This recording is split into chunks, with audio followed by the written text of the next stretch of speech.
Assalamualaikum warahmatullahi wabarakatuh.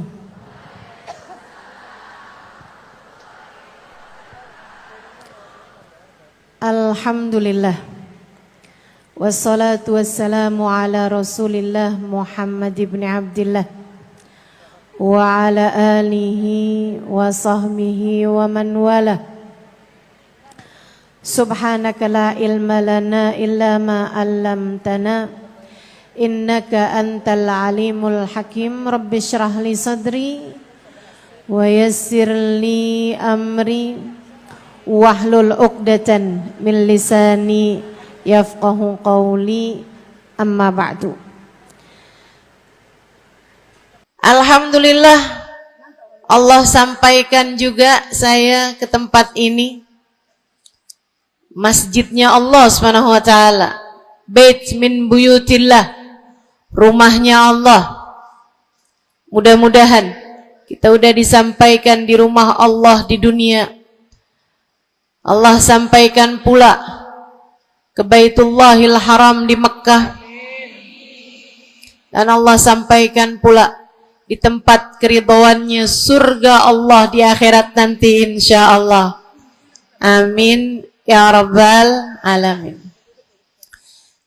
Rabbi la tukhzini yawma yub'atsun yawma la yanfa' mal wala banun illa man atallaha biqalbin salim. Kata Nabi Ibrahim yang Allah tuliskan dalam Al-Quran, ya Allah, jangan kecewakan aku, jangan buat aku susah pada hari di mana engkau membangkitkan hamba-hambamu. Nanti di akhirat saat manusia dibangkitkan, ya Allah, jangan buat saya susah, jangan buat saya kecewa. Yauma la yanfa' mal wala banun. Hari yang itu loh ya Allah, hari yang tidak bermanfaat orang bawa harta, hari yang tidak bermanfaat orang bawa anak. Yang bermanfaat hanyalah orang yang datang pada Allah biqalbin salim, dengan membawa hati yang selamat. Karenanya siapapun di antaramu yang akan menuju ke akhirat, semua dari kita menuju ke akhirat. Siapapun di antaramu yang kepengen di hari akhiratnya nanti menjadi orang yang tidak susah, menjadi orang yang tidak sedih, menjadi orang yang tidak kecewa, menjadi orang yang tidak ketakutan, menjadi orang yang berhasil. Siapa di antaramu yang kepengen di hari akhiratnya nanti berbahagia, bersukacita? Siapa yang kepengen di hari akhiratnya nanti bergembira? Pastikan saat-saat ini, saat hidupmu di dunia ini, pastikan kamu sedang menuju kepada keselamatan hati. Hatimu selamatkan. Hatimu selamatkan, teman-teman. Hatimu selamatkan.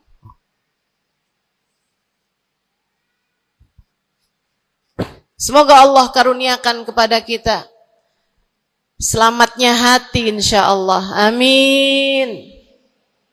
Semoga Allah menyelamatkan hati kita semua. Semoga Allah menyelamatkan hati kita semua. Nabi kita Muhammad menyebutkan dalam salah satu hadisnya, ala inna fil jasadi mudghah, idza salahat salahal jasad kulluh, wa idza fasadat fasadal jasad kullu, ala wahiyal qalbu. Kata Nabi, ketahuilah sungguhnya dalam diri manusia terdapat segumpal darah. Apabila ia bagus, ia selamat, ia bersih, selamatlah seluruh anggota tubuhnya. Apabila ia rusak, ia hancur, ia gelap, ia mati, maka hancur pulalah seluruh anggota tubuhnya. Ala wahiyal qalbu, ketahuilah segumpal darah tersebut bernama hati. Maka bu, ka, de, na, ne, banyak nenek-nenek di sini. Saya sampaikan padamu pesan dari hati saya yang terdalam. Berhati-hatilah dengan hati. Yang hati-hati sama hati. Apa yang ada di dalamnya? Coba silahkan. Silahkan kamu pikirkan nih kondisi hati saya ini kayak apa. Kita kalau badan lebih gampang ngerasainnya. Saya kalau ditanya, Ustazah lagi sakit? Iya. Sakit apanya Ustazah? Kaki. Saya bisa jawab. Tapi kalau kamu ditanya misalnya, gimana kabar hati kamu?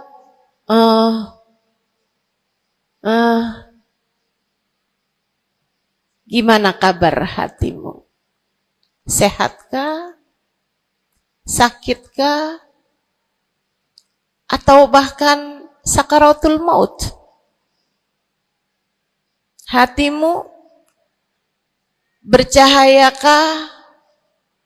Gelapkah? Atau bahkan mati? Bagaimana kabar hatimu, teman-teman? Bagaimana kabar hatimu? Innallaha la yanzur, kata Nabi Muhammad dalam hadis yang lain. Innallaha la yanzur ila suwarikum wala ila absyarikum, walakin yanzur ila qulubikum. Sungguhnya Allah tidak melihat kepada badan kalian. Allah tidak melihat kepada warna kulit kalian. Allah nggak peduli hidung kamu mancung ataukah pesek. Allah nggak peduli kulit wajahmu mulus ataukah berjerawat. Allah nggak peduli kamu tinggi ataukah pendek. Allah nggak peduli warna kulitmu semacam apa. Yang Allah Subhanahu wa taala lihat, yang Allah Subhanahu wa taala perhatikan adalah hatimu. Adakah ia mulus? Adakah ia penuh dengan penyakit-penyakit? Yang Allah pandang darimu adalah hatimu. Nih, sekarang saat kamu duduk sama rata di tempat ini, teman-teman. Meskipun ada yang lebih tinggi, ada yang lebih rendah, tapi kita duduk nih sama-sama di tempat ini nih. Nilaimu di mata Allah bukan seberapa dekat jarak antaramu dengan saya. Nilaimu di mata Allah bahkan bukan bergantung dari jam berapa kamu datang.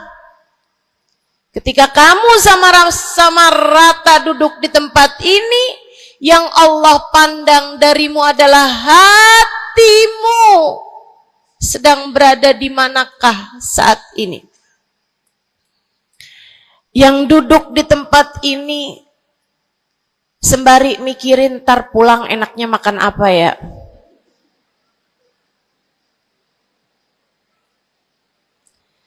Yang duduk di tempat ini sambil mikirin, kok saya lapar ya? Iya, belum sarapan.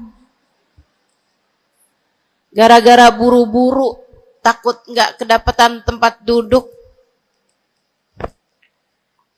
Gara-gara buru-buru, kepengen bisa lihat mukanya Ustazah Halimah yang viral.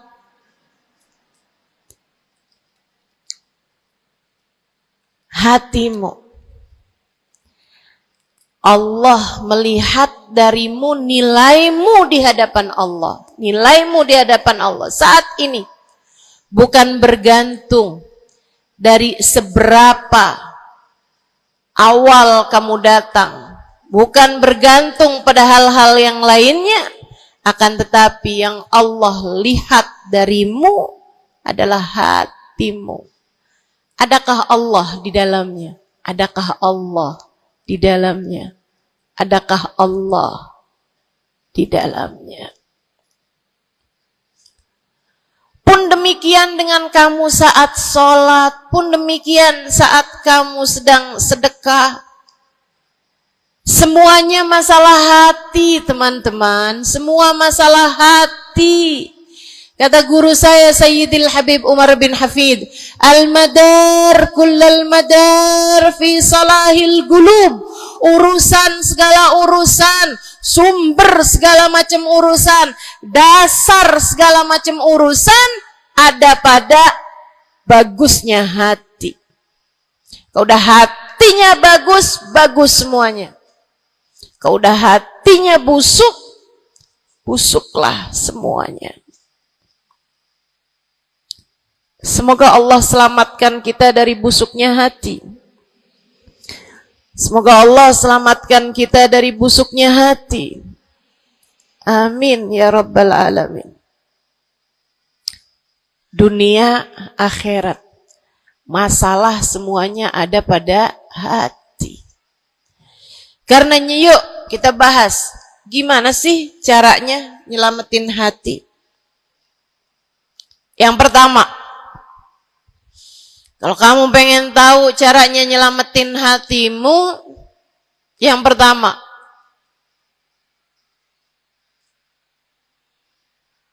bersihkan sampah-sampahnya. Nih, kamu mau rumah itu biar bagus, biar terjaga, biar selamat. Kamu lihat dalamnya, oh banyak sampah, banyak noda, banyak kotoran.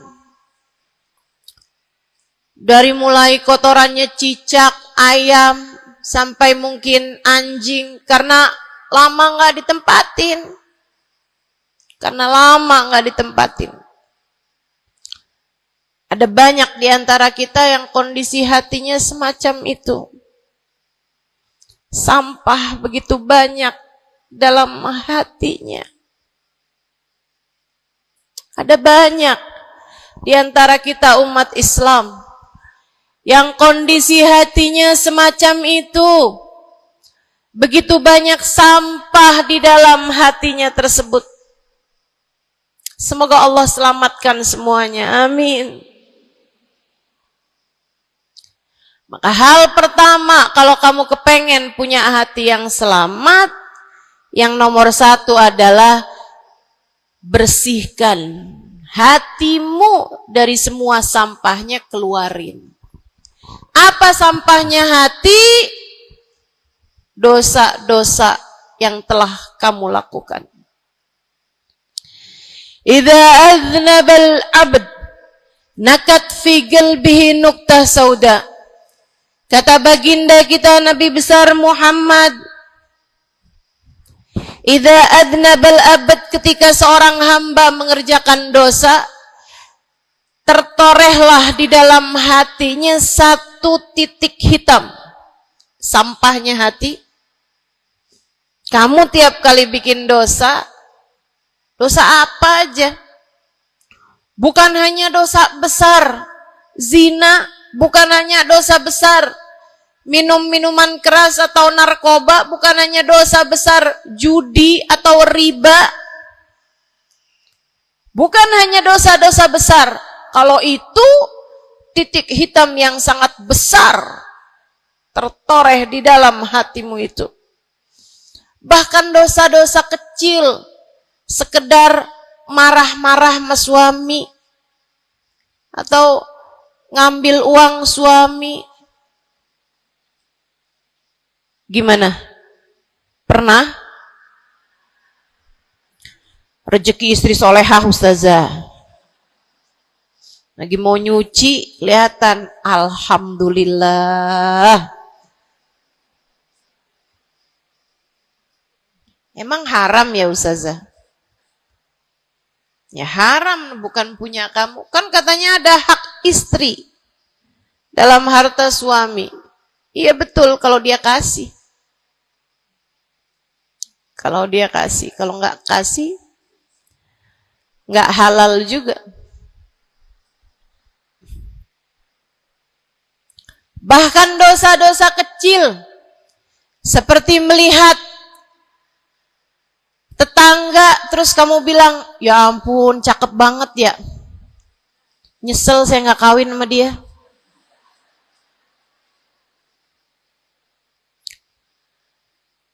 Dosa. Seperti memandang seseorang dengan pandangan menghina. Seperti membicarakan aib orang lain. Setiap kali kamu berbuat dosa, apapun bentuk dosanya, satu titik hitam tertoreh di dalam hatimu itu. Ini istighfar wa tab. Musih. Kalau dia beristighfar, kalau dia bertaubat, dihapuslah titik hitam tersebut. Wa illa, kalau enggak, ya tetap aja ada. Kamu bikin dosa lagi, bikin dosa lagi, bikin dosa lagi, bikin dosa lagi. Enggak pernah istighfar, enggak pernah memperbaiki diri. Aurat tidak kamu tutup dengan baik.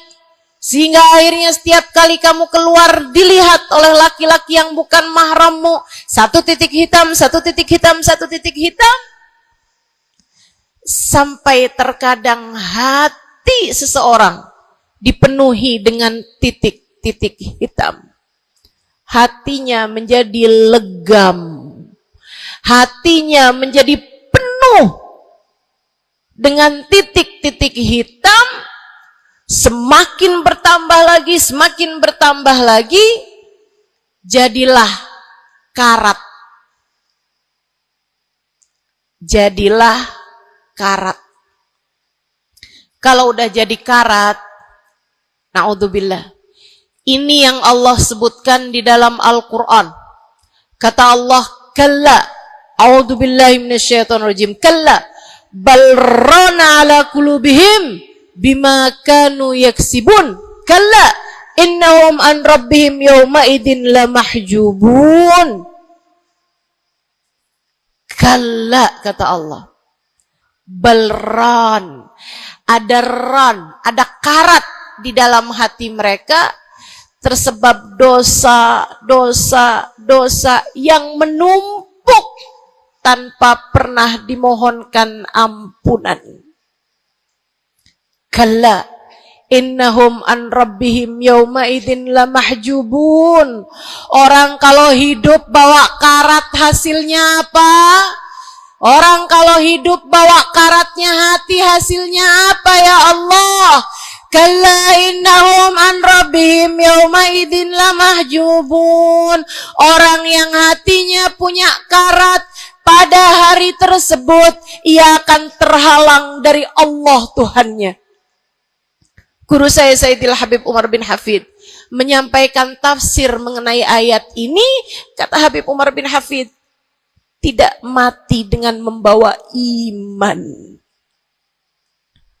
Orang yang hatinya penuh dengan karat, apabila datang ajal menjemput, iman terkeluar, tercerabut dari dalam hatinya, hingga ia pun mati, keluar dari atas muka bumi ini dengan tanpa membawa iman Islam. Dia keluar dari atas muka bumi ini bukan sebagai hamba Allah, bukan sebagai umat Nabi besar Muhammad sallallahu alaihi wa ala alihi wasallam. Dia meninggal dunia dalam keadaan su'ul khatimah. Na'udzubillah min dzalik. Jangan biarkan karat memenuhi hatimu. Jangan biarkan hatimu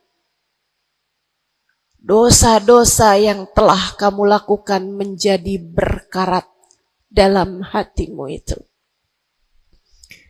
Saya kesian sama kamu. Nggak apa-apa. Hidup terus-terusan ngontrak, nggak apa-apa. Hidup nggak pernah punya kendaraan sendiri, nggak apa-apa.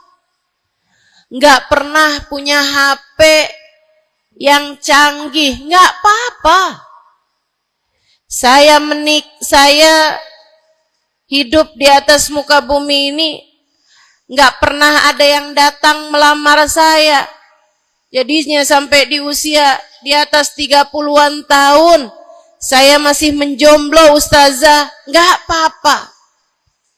Ustazah, saya udah menikah 10 tahun, belum ada anak juga, Ustazah. Enggak apa-apa. Ustazah, suami saya kawin lagi, Ustazah. Enggak apa-apa.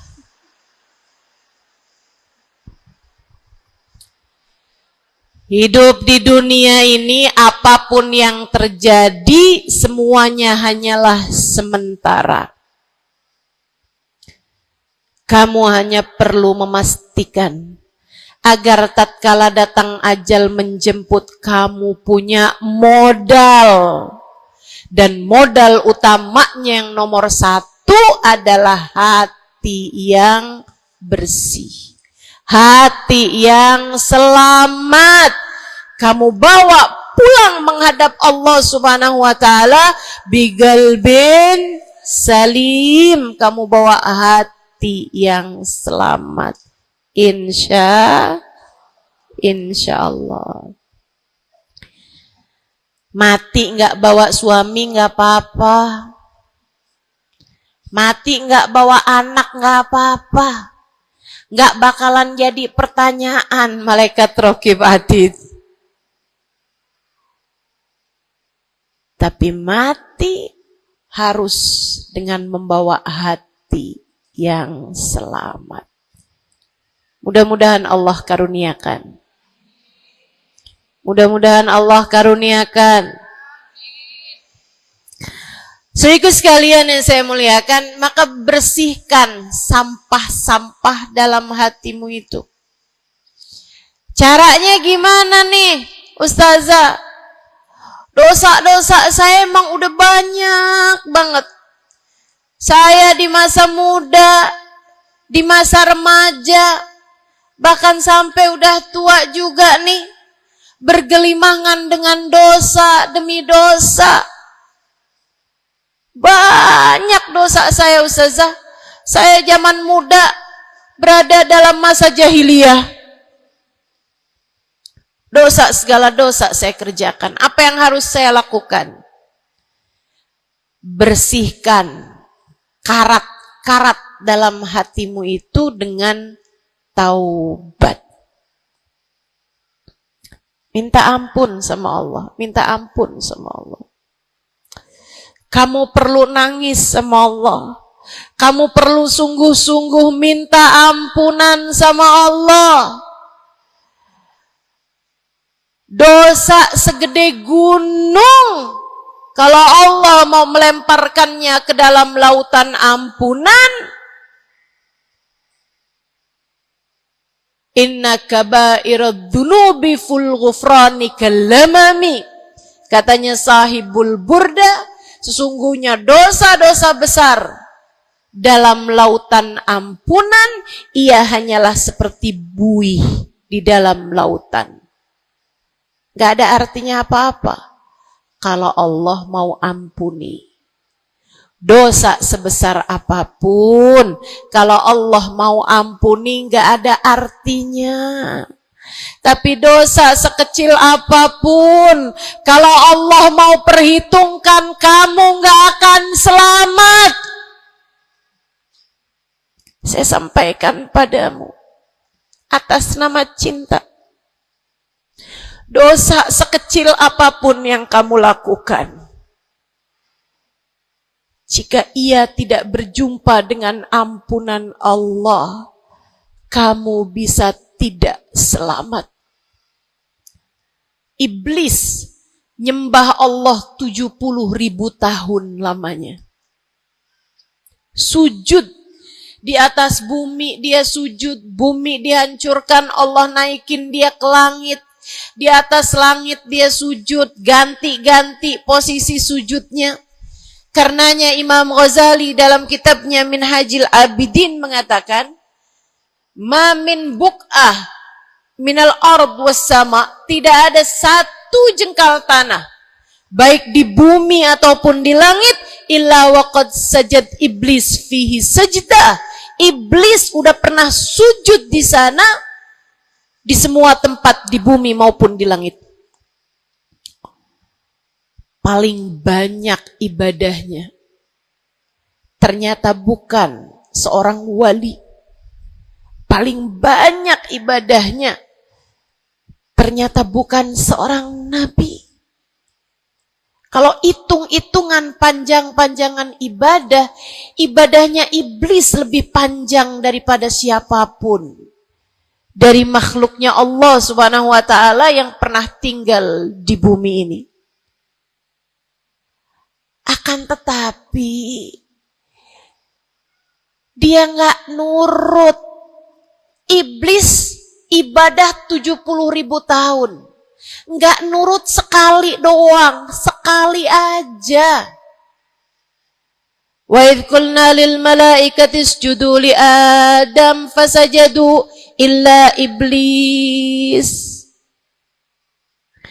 Ketika kami memerintahkan seluruh makhluk yang ada di langit, seluruh malaikat kami perintahkan, wahai malaikat-malaikatku, sujudlah kalian kepada Adam. Fasajadu, mereka semuanya sujud, illa iblis, kecuali iblis doang. Tantang, petenteng gak mau sujud. Allah tanya, ma manaka antas judali Adam id amartuk? Iblis, apa yang bikin kamu gak mau sujud kepada Adam, padahal aku yang telah memerintahkanmu? Bukankah kamu selama ini sujud di bumi, di langit untuk menyembahku? Sekarang aku perintahkan padamu untuk sujud.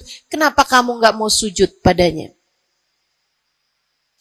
Iblis gak bilang, ya Allah, kan perintahnya tadi malaikat, saya kan bukan malaikat ya Allah. Gak gitu. Gak gitu. Saudariku sekalian yang saya muliakan, bahkan iblis gak bilang, males ya Allah saya sujud, lagi bisulan, misal. Enggak gitu juga. Makanya orang yang meninggalkan taat karena malas, karena bodoh misalnya, itu lebih dimaklumi teman-teman daripada yang kayak iblis ini nih. Ketika ditanya apa yang membuatmu gak mau sujud, wahai iblis, kepada Adam, iblis dengan pongahnya, dengan sombongnya mengatakan, ana khairun minhu, saya lebih baik daripada Adam. Khalaqtani min nar wa khalaqtahu min tin. Saya berasal dari api, sementara Adam berasal dari tanah. Tanah diinjak-injak ya Allah, sementara api begitu hebatnya. Fahbit minha fa innaka rajim. Kata Allah, kita yang taat sama dosa sama-sama baik.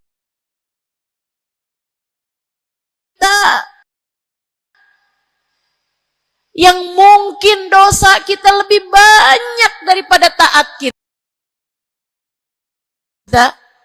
Kayak katanya Habib Ali Habsyi, kadang ada orang Islam, malaikat raqib yang nyatet pahala nganggur, berbulan-bulan.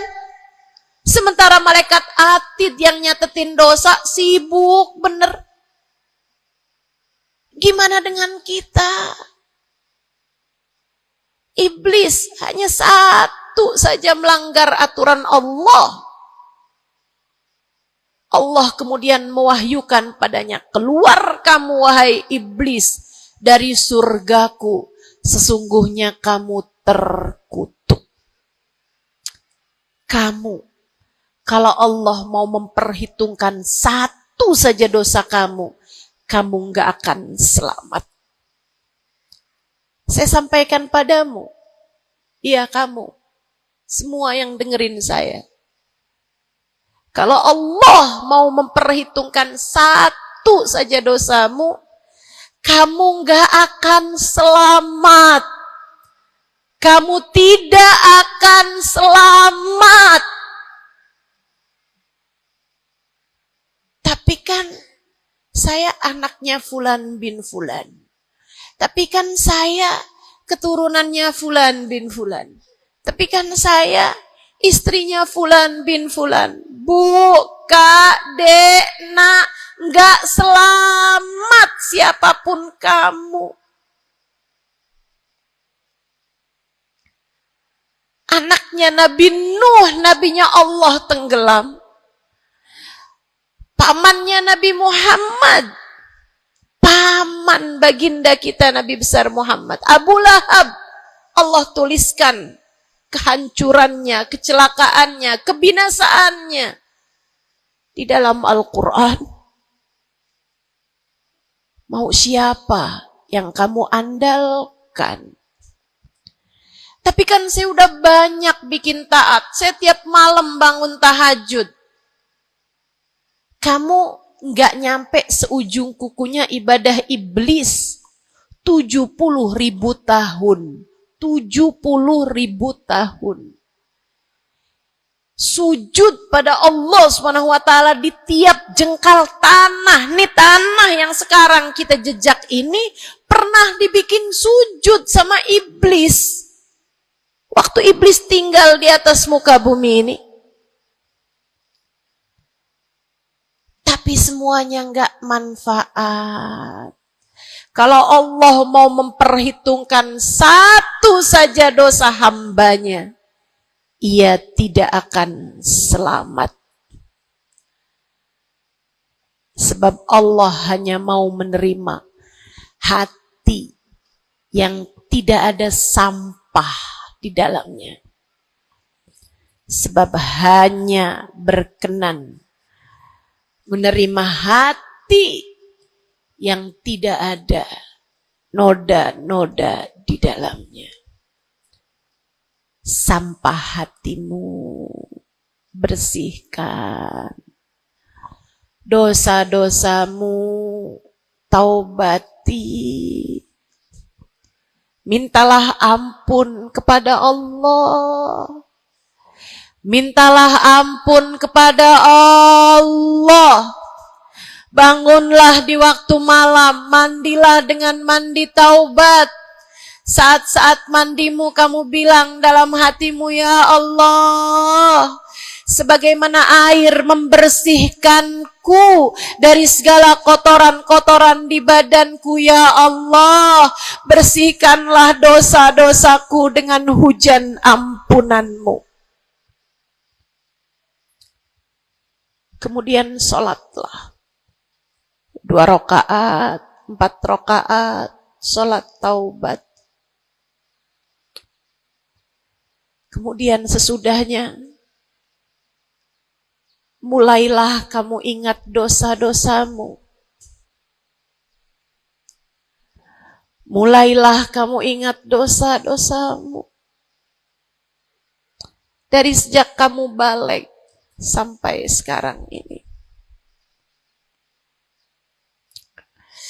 Betapa ia telah menggunung, betapa ia telah melumuri dirimu itu, betapa ia telah menjadikan dirimu kotor. Kemudian ingatlah nikmat yang telah Allah SWT berikan, bahwa bersama dengan banyaknya dosa-dosamu, Ia tak henti-henti memberikan kepadamu kenikmatan demi kenikmatan. Bahwa meski matamu berulang-ulang kau pandang yang haram dengannya, Allah masih membiarkan matamu dapat melihat. Betapa meskipun telingamu berulang-ulang kamu pakai untuk mendengarkan aib-aib orang, nyatanya sampai sekarang telingamu masih dapat mendengar. Betapa lisanmu, berapa banyak hati tersakiti dari lisanmu itu. Mertuamu kamu sakiti, suamimu kamu sakiti, anakmu bahkan kamu sakiti. Bodoh banget sih jadi anak. Astagfirullah. Kamu kok bandel banget sih, mama nyesel punya anak kayak kamu. Astagfirullah.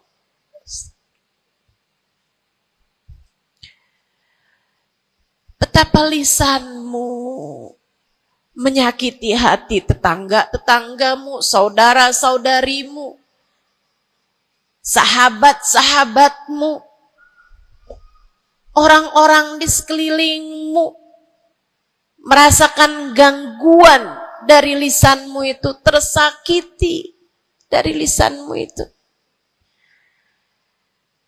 Tapi meskipun entah sudah berapa banyak dosa tercatat dari lisanmu, Allah masih tetap membiarkan lisanmu dapat berbicara sampai saat ini. Nikmat tak henti-henti Allah berikan kepadamu, bukan? Betapa durhakanya diri kita. Namun betapa penuh rahmatnya Allah kepada kita. Betapa berlumurannya kita dengan dosa-dosa. Namun betapa Allah bersama dengan segala dosa-dosa yang kita lakukan, tak henti-hentinya membanjiri kita dengan kenikmatan. Wa in ta'uddu ni'matallahi la tuhsuha. Kalau kamu mau hitung nikmatnya Allah, kamu tak akan pernah mampu menghitungnya.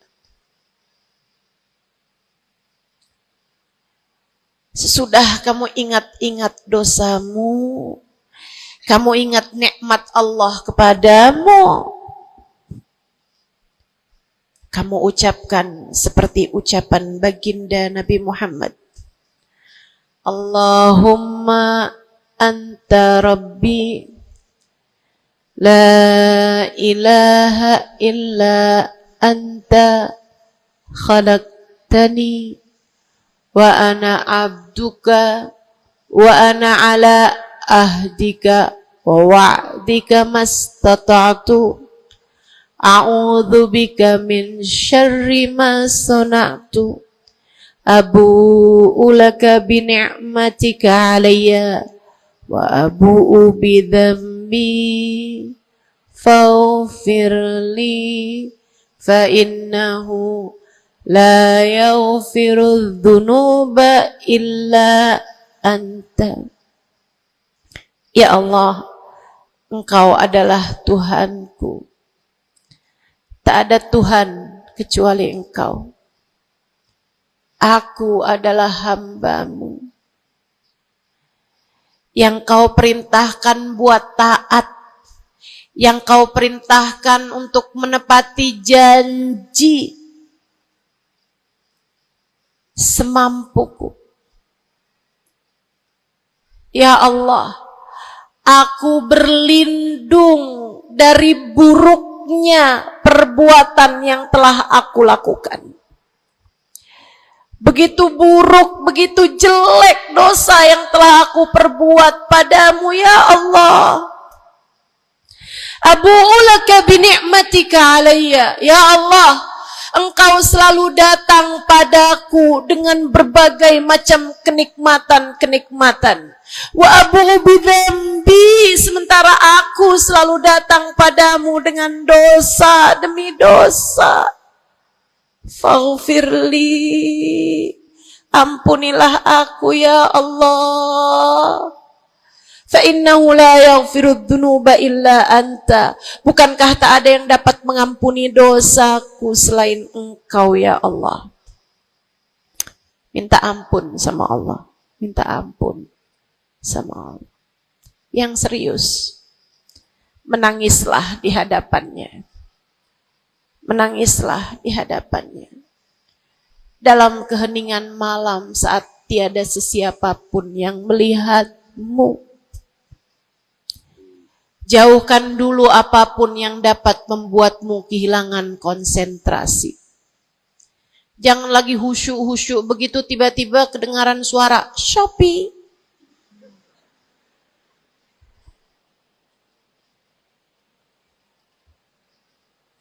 Kamu langsung jadi hilang konsentrasi. Yang mana nih ya?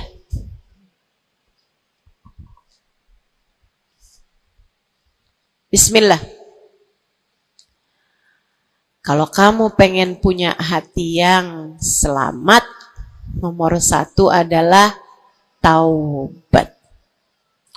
Taubatan nasuha. Taubat yang sungguh-sungguh. Nyesel telah berbuat dosa. Meninggalkan dosa-dosa tersebut. Berjanji untuk tidak mengulanginya lagi. Jika dosanya terkait sama manusia, ada syarat keempat yang harus dilakukan, yaitu meminta maaf kepada orang yang telah engkau sakiti hatinya tersebut. Yang kamu habis bikin dosa sama dia, minta maaf. Mudah-mudahan Allah SWT ampuni dosa-dosa kita. Amin. Semoga Allah ampuni dosa-dosa kita. Amin. Ketika ada seorang ulama ditanya, ya Syekh, wahai Syekh, kalau saya nih punya banyak hajat nih, punya banyak permintaan, tapi waktunya sempit buat doa, doa apa yang seharusnya saya panjatkan? Misalnya nih, lagi sebentar nih bisa kepegang Hajar Aswad, lagi sebentar nih bisa ada di depan Ka'bah, lagi sebentar nih bisa ada di dekat makam Nabi Muhammad sallallahu alaihi wasallam. Sesudah kita ucap salam kepada baginda Nabi, ini apa nih yang harus saya minta kepada Allah? Hajat saya banyak, sementara waktu saya sempit buat doanya. Apa yang harus saya mintakan? Apa sebaik-baik hajat yang perlu kita mintakan di saat tidak banyak waktu untuk memintanya kepada Allah? Syekh tersebut menjawab, is'alil maghfirah, mintalah ampunan dari Allah. Sebab bagaimana mungkin kamu meminta hajat-hajat yang lain sementara kamu masih belum berada dalam pandangan rahmatnya Allah. Kamu masih terusir dari pintunya. Kamu udah minta-minta. Nih kayak istri lagi minggat sama suaminya, kemudian dia WhatsApp, tolong dong transferin saya. Lah balik dulu.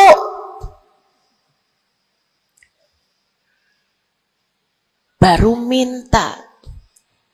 Tiap kita ngerjain dosa adalah tiap langkahan kita menjauh dari Allah Subhanahu wa ta'ala.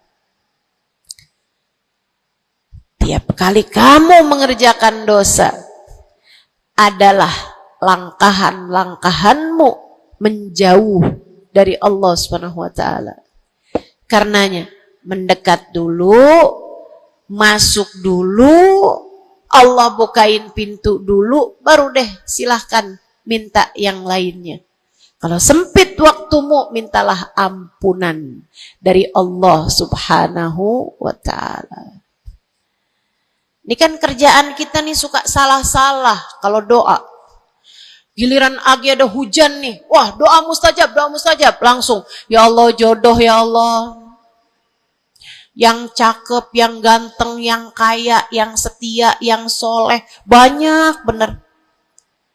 Padahal kalau ngelihat dirinya kagak ada pantes-pantesnya. Kalau kamu pengen jodoh yang soleh, solehahkan dulu dirimu itu.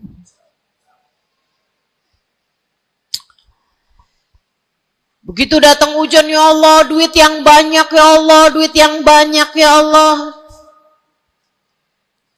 Mintalah dulu ampunan. Sebab kamu mati gak bawa jodoh gak apa-apa, kamu mati gak bawa duit gak apa-apa. Tapi kita mati harus bawa ampunan Allah Subhanahu wa ta'ala.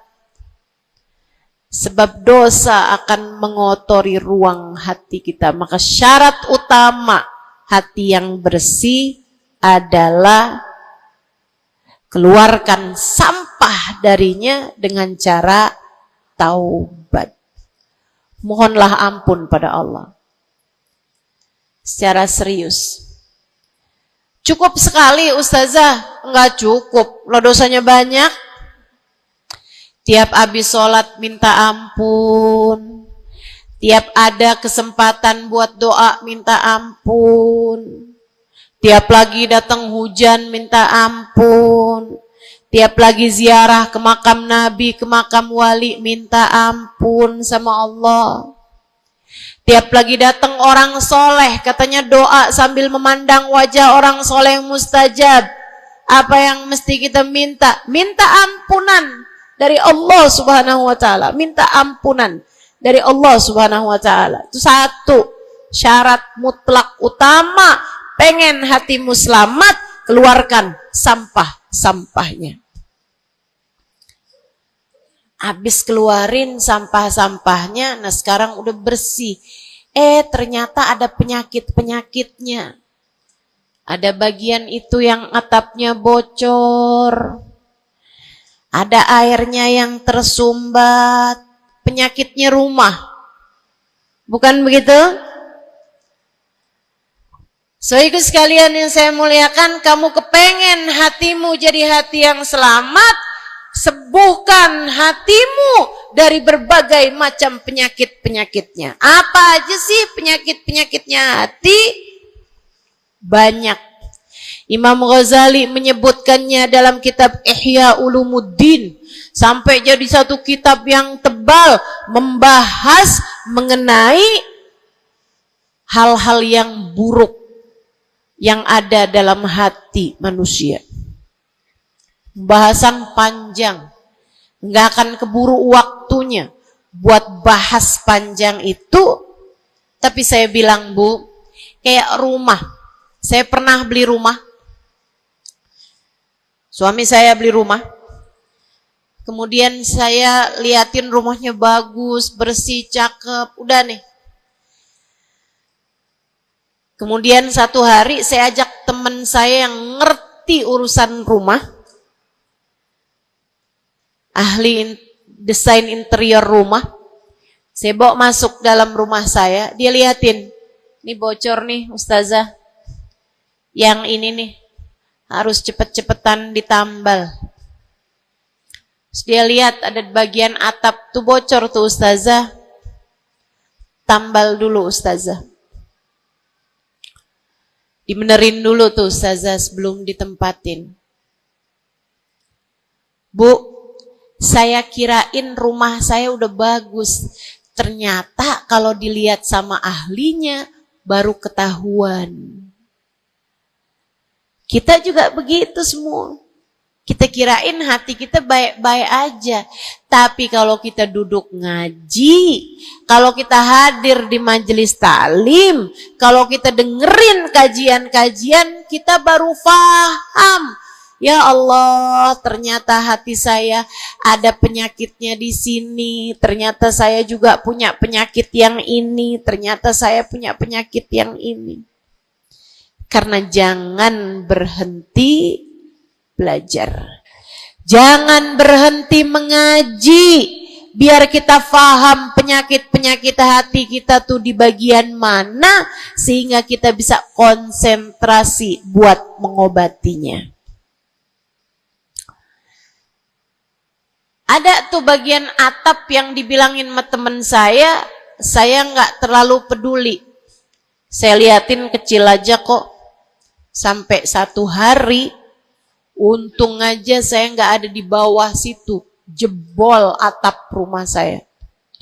Banjir rumah saya.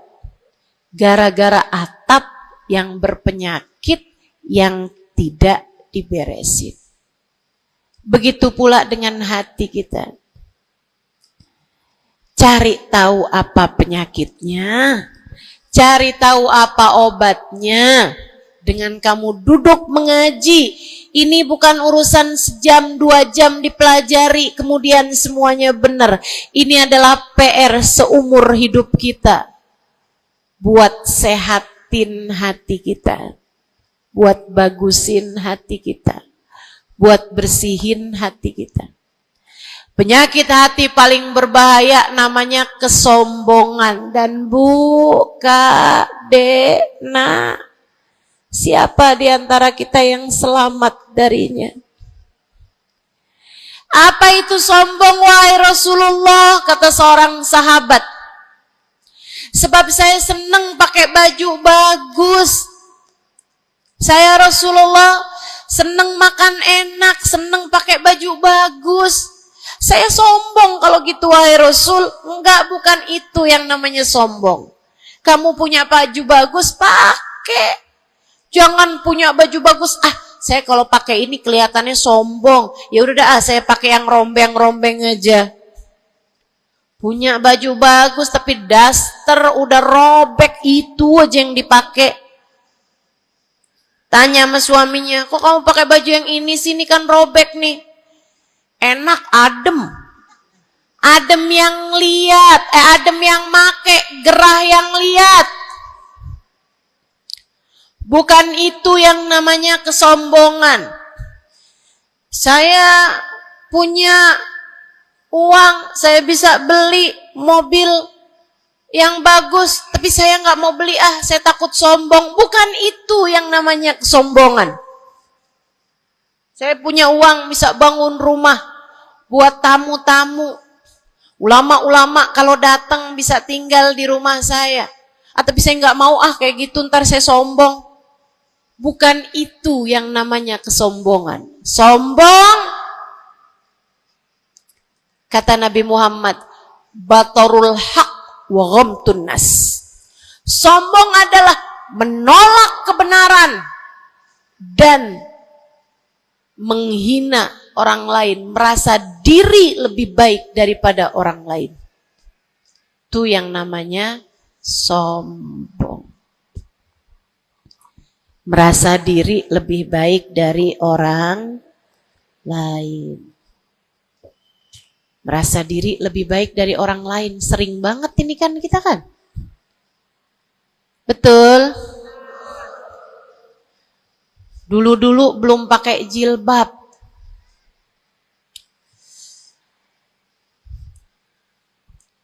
Nggak ngerjain taat yang namanya menutup aurat. Habis itu kemudian pergi majelis, hadir kajian pakai jilbab, rapi banget. Bahkan tumpuk-tumpuk. Ustadzanya pakai jilbab 1 lapis, dia pakai 3 lapis. Tapi dia ngelihat orang-orang yang belum pakai jilbab, ya ampun, belum dapat hidayah, sian. Saya rasanya kepengen buat bisikin sama dia, Mbak, Israel udah deket. Boleh gak sih Ustazah, saya bisikin di telinganya? Malaikat penjaga neraka kirim salam. Astaghfirullah. Dulu kamu berbuat dosa dengan membuka auratmu, kini kamu berbuat dosa dengan dosa kesombongan. Itu namanya bukan taubat. Itu namanya bukan hijrah. Itu namanya pindah dosa. Dari satu dosa membuka aurat menjadi dosa kesombongan, dan bisa jadi di hadapan Allah dosa kesombongan lebih besar nilainya daripada dosa membuka aurat. Bisa jadi. Bisa jadi. Para ulama mengatakan, rubba maksiatin aurathat dhullah ahabbu ilallah min ta'atin aurathat kibra. Terkadang kemaksiatan yang melahirkan rasa rendah diri di hadapan Allah lebih Allah sukai daripada ketaatan yang melahirkan kesombongan. Hati-hati. Hati-hati sama hati. Jangan biarkan kesombongan merusak hidupmu. Jangan. Ada banyak para istri yang merasa dirinya lebih mulia daripada suaminya. Banyak. Hati-hati, hati-hati. Saya belajar dari umi saya. Meninggal dunia 2 tahun yang lalu. Belum sampai hampir 2 tahun. Saudariku sekalian yang saya muliakan, saya sering bilang sama umi saya, Mi, maafin saya ya Mi ya. Umi saya bilang, Nak, maafin Umi ya. Umi punya salah sama kamu nggak kurang daripada salah kamu sama Umi. Umi punya dosa sama kamu pasti lebih banyak daripada dosa kamu sama Umi.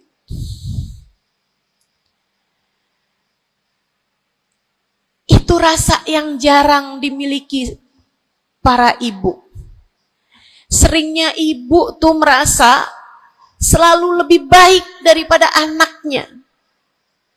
Seringnya ibu tuh merasa dia nggak punya salah, dia nggak punya dosa. Yang punya dosa banyak tuh anaknya kepada dirinya, bukan begitu? Ayo minta maaf dulu sama ibu. Ayo minta maaf dulu. Kan seringnya bilang gitu sama anak-anak kita. Kamu tuh nak, ibu ini adalah ibumu, surgamu berada di bawah telapak kakiku. Waduh. Betul, al-jannah tahta aqdamil ummahat. Tapi ucapan kamu yang semacam itu kesombongan. Yakin bakal masuk surga? Yakin?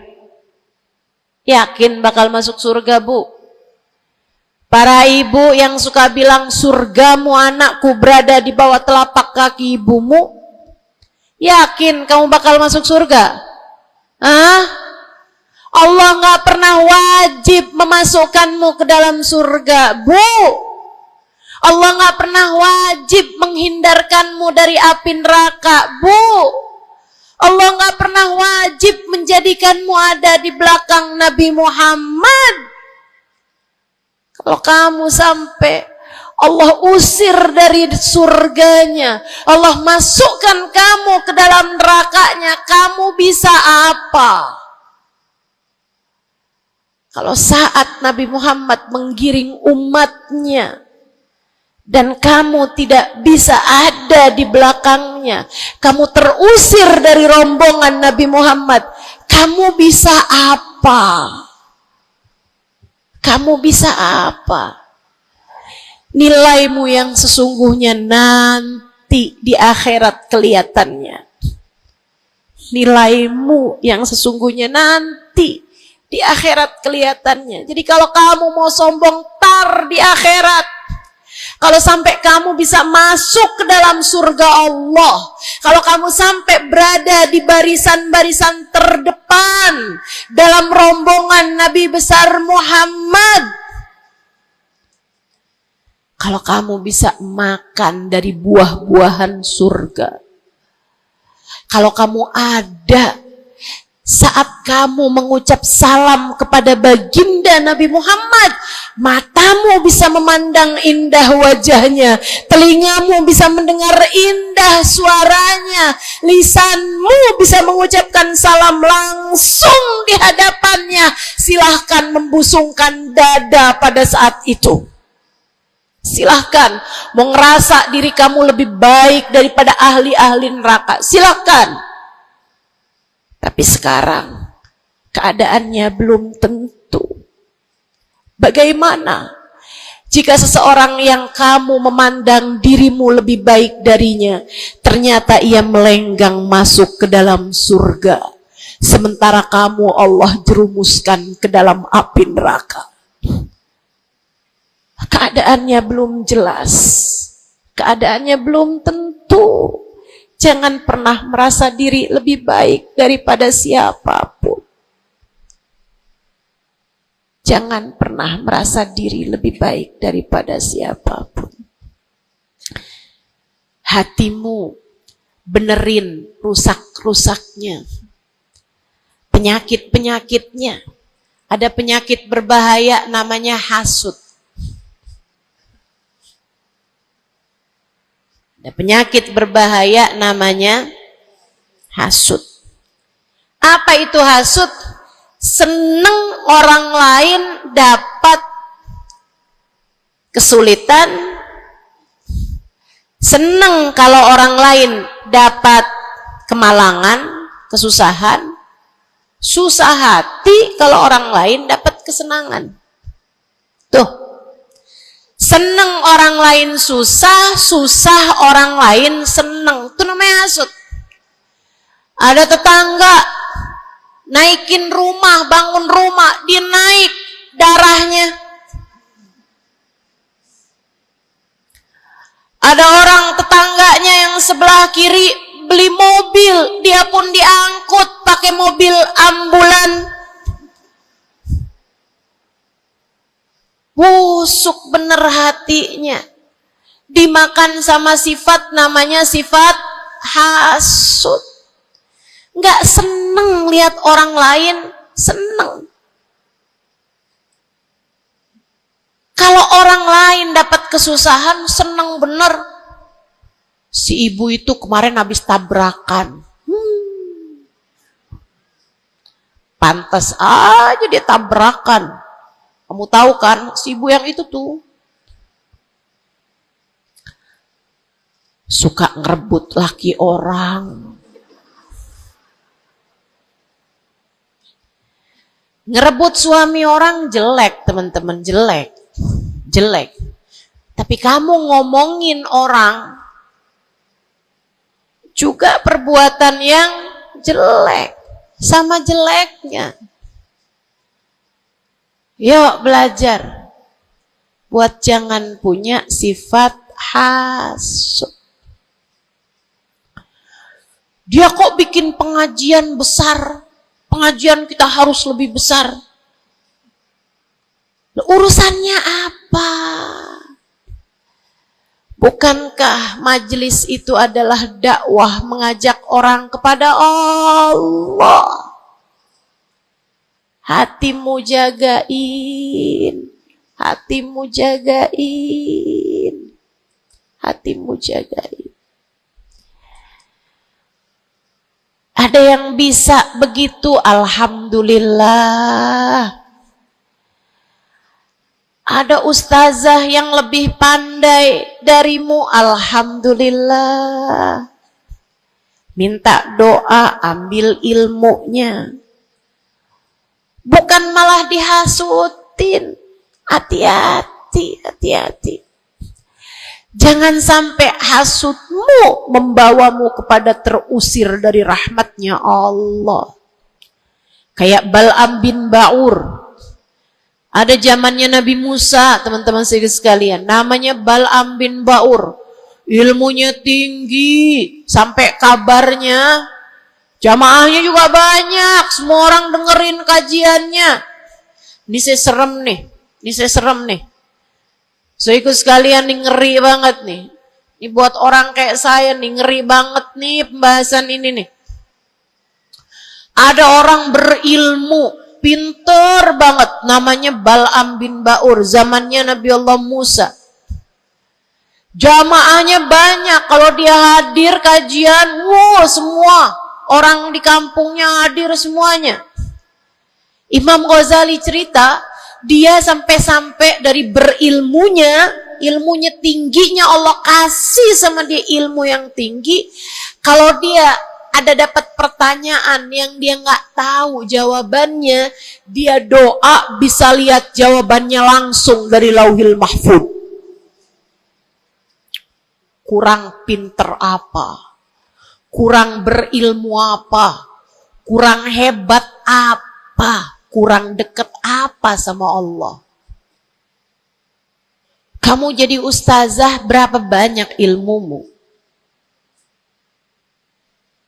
Kamu jadi seorang pendakwah, berapa banyak ilmumu? Kamu yang dianggap sebagai ulama, berapa banyak ilmumu? Merunduklah. Saudariku sekalian yang saya muliakan, si Bal'am bin Ba'ur,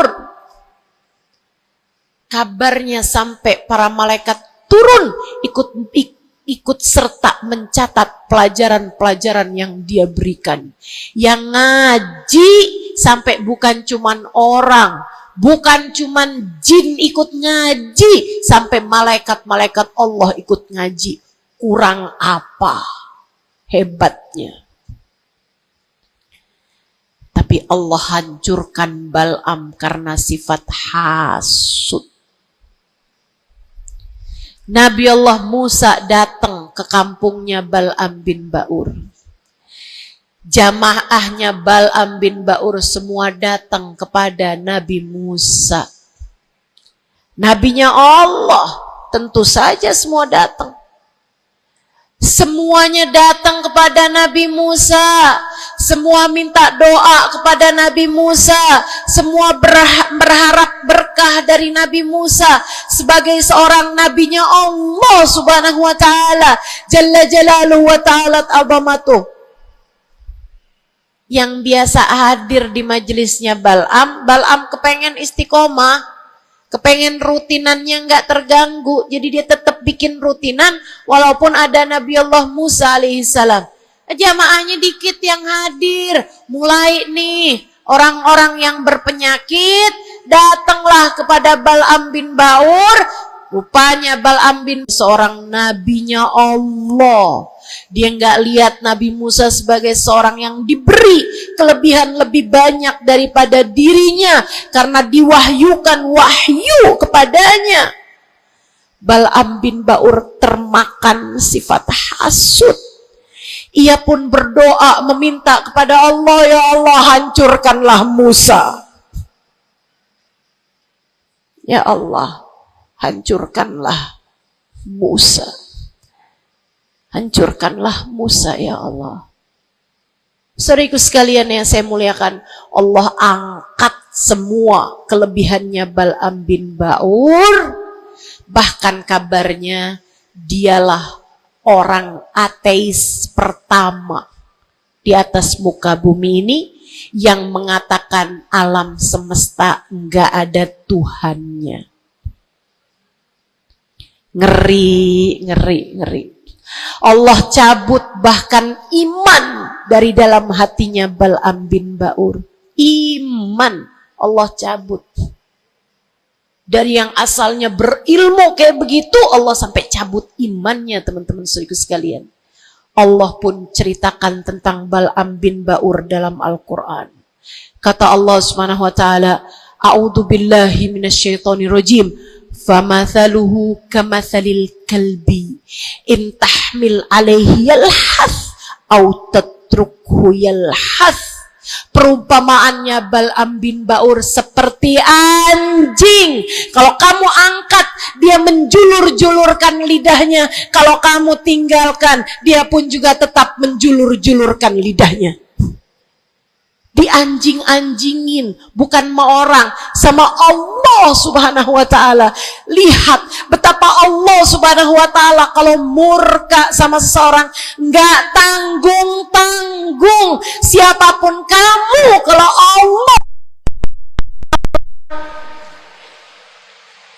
Allah murka sama kamu, nggak tanggung-tanggung murka Allah. Bahkan kepada seseorang yang dibukakan lauhil mahfud kepadanya, Allah jadikan dia seperti anjing, kata Allah dalam Al-Quran. Jangan berani-berani punya sifat hasud. Ingat, kalau ada orang diberi kelebihan lebih daripada kamu, ingat, yang ngasih kelebihan itu satu, namanya. Kalau ada seseorang tertimpa kemalangan, jangan sok-sokan merasa diri lebih baik daripada orang tersebut. Ingat, yang ngasih kemalangan kepadanya hanya satu, namanya Allah. Hati-hati sama sifat namanya sifat hasud.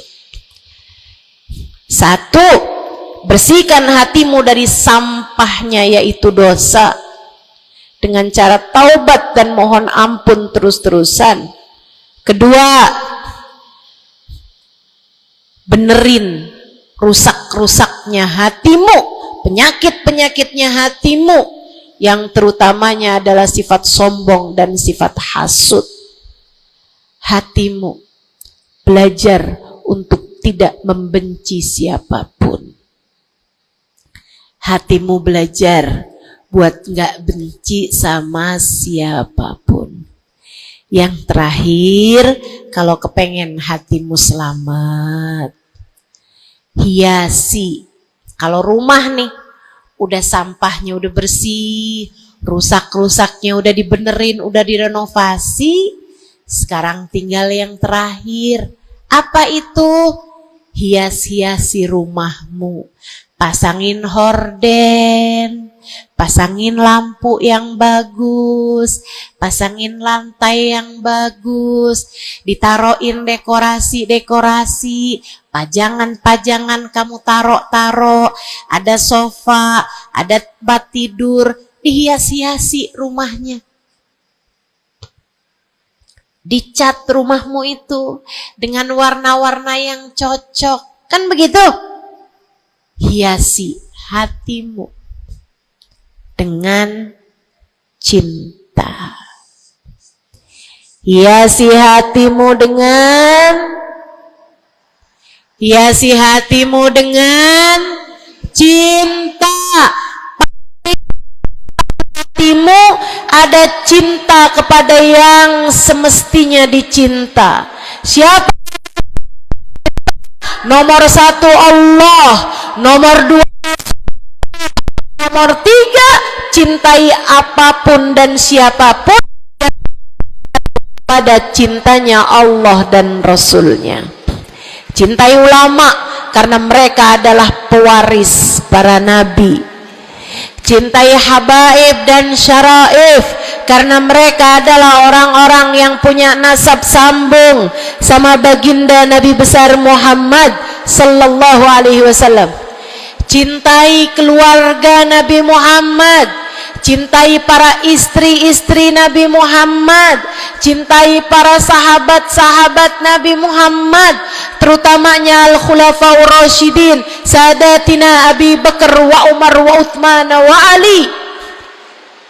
Cintai para sahabat Nabi Muhammad, cintai para ulama-ulama kita di sepanjang zaman, cintai Imam Syafi'i, Imam Maliki, Imam Hambali, Imam Hanafi. Cintai para ulama-ulama kita dari atas sampai kepada ulama-ulama kita yang sekarang ada. Cintai siapapun yang bawa Nabi Muhammad, bawa Allah, yang bikin kamu jadi kenal Allah, kenal Nabi Muhammad, cintai. Pada cinta mereka terdapat cintanya Allah. Cintai anak-anak yatim sebab mereka dicintai sama Nabi Muhammad. Cintai orang-orang fakir karena mereka dicintai sama Nabi Muhammad. Cintai suamimu sebab kalau kamu cintai suamimu ya, bukan suami orang. Punya suami nggak dicintai, suami orang dia cintai. Astaghfirullah. Cintai suamimu, Bu, sebab dalam cintamu kepadanya mendekatkanmu kepada cintanya Nabi Muhammad, mendekatkanmu kepada cintanya Allah. Kamu sayangi, kamu hormati, kamu muliakan suamimu, Allah ridho kepadamu, Nabi Muhammad sayang kepadamu. Cintai orang tuamu sebab Allah memesankan kepada kita untuk cinta kepada orang tua kita. Cintai anak-anakmu sebab mereka umatnya Nabi Muhammad. Mereka umatnya Nabi Muhammad. Nabi Muhammad sangat sayang sama umatnya yang masih kecil-kecil.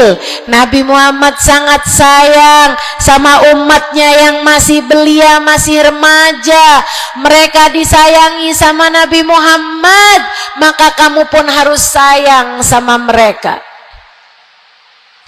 Yang tua-tua diantaramu sayangin, yang muda-muda diantaramu sayangi. Kata Nabi Muhammad, laisa minna man lam yuqir kabirona walam yarham saghirona. Tidak termasuk diantara umat Islam yang gak hormat sama yang tua, yang gak sayang sama yang muda. Cintai semuanya. Terakhir, cintai dirimu sebab kamu umat Nabi Muhammad. Cintai dirimu sebab kamu hambanya Allah. Jangan merasa diri nggak berharga. Dirimu berharga. Dirimu layak masuk surga kalau kamu taat sama Allah. Jangan menganggap diri nggak ada artinya. Jangan. Kamu berarti sebab ada kalimat paling tinggi di dalam hatimu. Bunyinya kalimat La ilaha illallah Muhammad Rasulullah. Kamu berharga, saudariku sekalian. Kamu berharga. Jangan mau menghinakan dirimu dengan kemaksiatan. Jangan mau menghinakan dirimu dengan merebut suami orang. Jangan mau menghinakan dirimu dengan berharap uang, kemudian kamu meminta-minta kepada orang, kamu mengemis-ngemis kepada orang. Kamu umat Nabi Muhammad, kamu hamba Allah Subhanahu wa ta'ala. Kalimat indah ada di dalam hatimu. Jangan hinakan dirimu itu. Mari terhormat, jalanin sholat, jangan pernah tinggal. Mari terhormat, tutup auratmu, jangan dibuka-buka. Mari terhormat, cintai dirimu, bangun di waktu malam, sholat malam, angkat tangan, minta kepada Allah. Mari terhormat, baca sholawat sebelum tidur. Wahai Rasulullah, saya adalah umatmu, berharap akan dapat masuk surga di belakangmu ya Rasulullah. Mari cintai dirimu sebagai hamba Allah, sebagai umat Nabi Muhammad. Insya Allah. 3 hal itu jika kamu lakukan, bersihkan hati dari dosa-dosa, sembuhkan penyakitnya hati, hati yang ada dalam dirimu. Kemudian yang terakhirnya, hiasi hatimu dengan cinta dan kasih sayang kepada siapapun yang ada di atas muka bumi ini. Sayangi aja semuanya, cintai aja semuanya, sebab dalam cinta kepada semuanya terdapat cintanya Allah dan Rasulnya.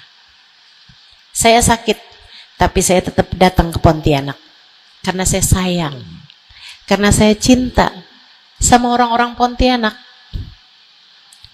Bukan karena Pontianaknya, tapi karena yang berkumpul di sini adalah umatnya Nabi Muhammad.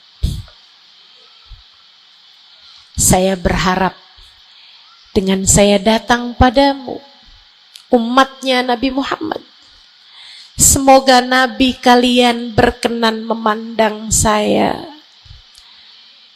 dengan kasih sayangnya.